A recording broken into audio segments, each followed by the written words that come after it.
ప్రియమైన సహోదరి సహోదరులను యేసుక్రీస్తు ప్రభునామములో రూత్ ప్రేయర్ ఫెలోషిప్లోకి ఆహ్వానిస్తున్నాము. ఈ దినము నిబంధన యొక్క వివరణ చూద్దామండి. నిబంధన మానవుడితో చేశారు, ఆదాముతో చేశారు. మరి ఆదామును సృష్టించడానికి దేవుని యొక్క ఉద్దేశము తనతో స్నేహం చేసేవారు కావాలని ఆయన తన సారూప్యములో ఆదాముని సృష్టించారండి. తన సారూప్యంలో తన స్వహస్తాలతో మట్టి నుంచి సృష్టి అంతటిని మాటతో చేసినటువంటి దేవాది దేవుడు మనిషిని మాత్రము తన స్వహస్తాలతో మట్టితో తన సారూప్యంలో చేసి అతని యొక్క నాసికలో తన జీవవాయువుని ఊదారు. మరి తన లక్షణాలు తన గుణగణాలు ఉండాలని మరి దేవుడు కోరుకున్నారేమో. మనం బిడ్డలకి మన గుణగణాలు ఉండాలని ఎలా కోరుకుంటామో మరి అలాగా దేవుడు కూడా కోరుకుని తన యొక్క జీవవాయువుని ఆదాములోకి ఊదారు. ఆదికాండంలో 1వ అధ్యాయంలోనే 28వ వచనంలో మరి ఒక ఆశీర్వాదం కూడా ఇచ్చారండి. ఫలించి అభివృద్ధి పొంది భూమిని నిండించి దానిని లోపరుచుకుని సముద్రపు చేపలను ఆకాశ పక్షులను భూమి మీద ప్రాకు ప్రతి జీవిని ఏలుడని దేవుడు వారితో చెప్పాను. అంతేకాకుండా ఏదేను తోటలో ఆదాముని అవ్వని ఉంచారండి. ఏదేను అంటే ప్లేస్ ఆఫ్ ప్లెజర్. అక్కడంతా కూడా పరిపూర్ణమైనటువంటి ఆనందము, పరిపూర్ణమైనటువంటి సంతోషము అని అర్థం అంటండి హిబ్రూలోను. మరి అలాంటి తోటలో వారి నుంచి ఒక ఆజ్ఞ ఇచ్చారు దేవుడు. ఏమనండి? ఆదికాండంలోని 2వ అధ్యాయం 16-17 వచనాల్లో, మరియు దేవుడైన యెహోవా ఈ తోటలో ఉన్న ప్రతి వృక్ష ఫలములను నీవు నిరభ్యంతరముగా తినవచ్చును, అయితే మంచి చెడ్డలు తెలియనిచ్చు వృక్ష ఫలములను తినకూడదు, నీవు వాటిని తినుదినమున నిశ్చయముగా చచ్చెదవని నరునికి ఆజ్ఞాపించెను. దేవుడిచ్చిన ఆజ్ఞే ఇక్కడ నిబంధన అండి. ఆదికాండంలో ఎక్కడా కూడా ఏదేను తోట నిబంధనని కానీ ఆదాము నిబంధనని వ్రాయబడలేదు. కానీ హోషియా గ్రంథములో 6వ అధ్యాయంలో 7వ వచనంలో వ్రాయబడి ఉందండి. ఆ వాక్యం చూద్దాము. ఆదాము నిబంధన మీరినట్లు వారు నా ఎడల విశ్వాసఘాతకులై నా నిబంధనను మీరి ఉన్నారు.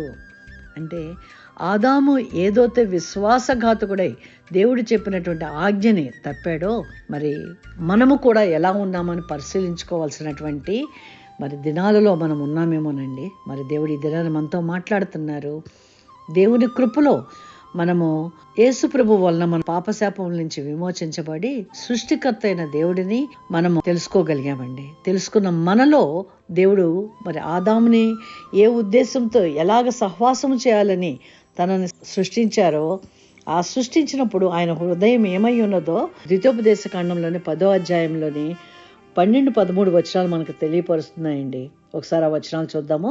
నీ దేవుడైన యెహోవాకు భయపడి ఆయన మార్గములన్నిటిలో నడుచుచు ఆయనను ప్రేమించి నీ దేవుడైన యెహోవాను నీ పూర్ణ మనస్సుతోనూ నీ పూర్ణాత్మతోనూ సేవించి, ఈ పని చేయటానికి ఇలాగా దేవుణ్ణి ప్రేమించి దేవునితో సహవాసం చేయటానికి పూర్ణ హృదయంతో, పూర్ణాత్మతో, పూర్ణ మనసుతో ఆయన సేవించాలని కోరుకున్నారండి. మనము కూడా క్రీస్తు రక్తంలో విమోచించబడినటువంటి మనము పూర్ణాత్మతో, పూర్ణ హృదయంతో, పూర్ణ మనసుతో మనము సేవిస్తున్నామా?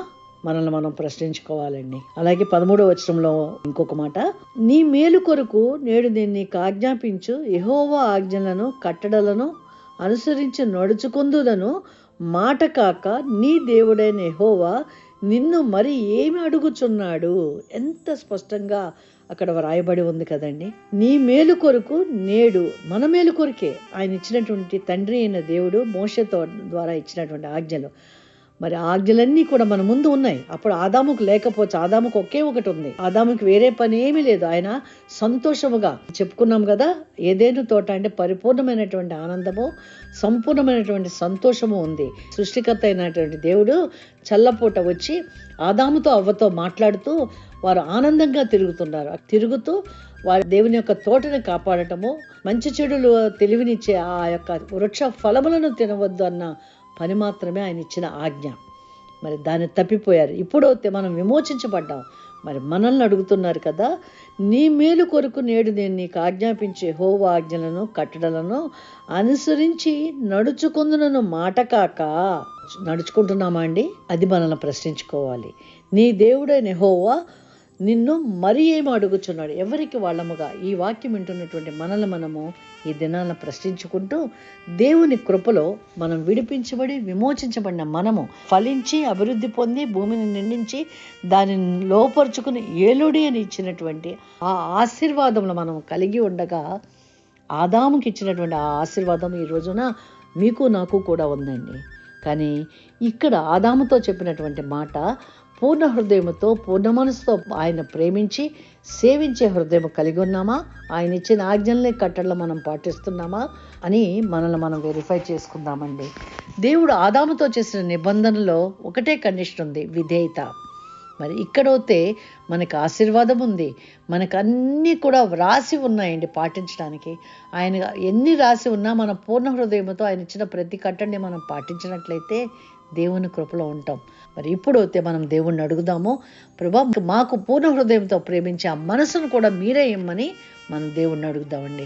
సర్వశక్తిమంతుడైన దేవా, మమ్మల్ని మీ కృపాహస్తాలకు అప్పగించుకుంటున్నాం.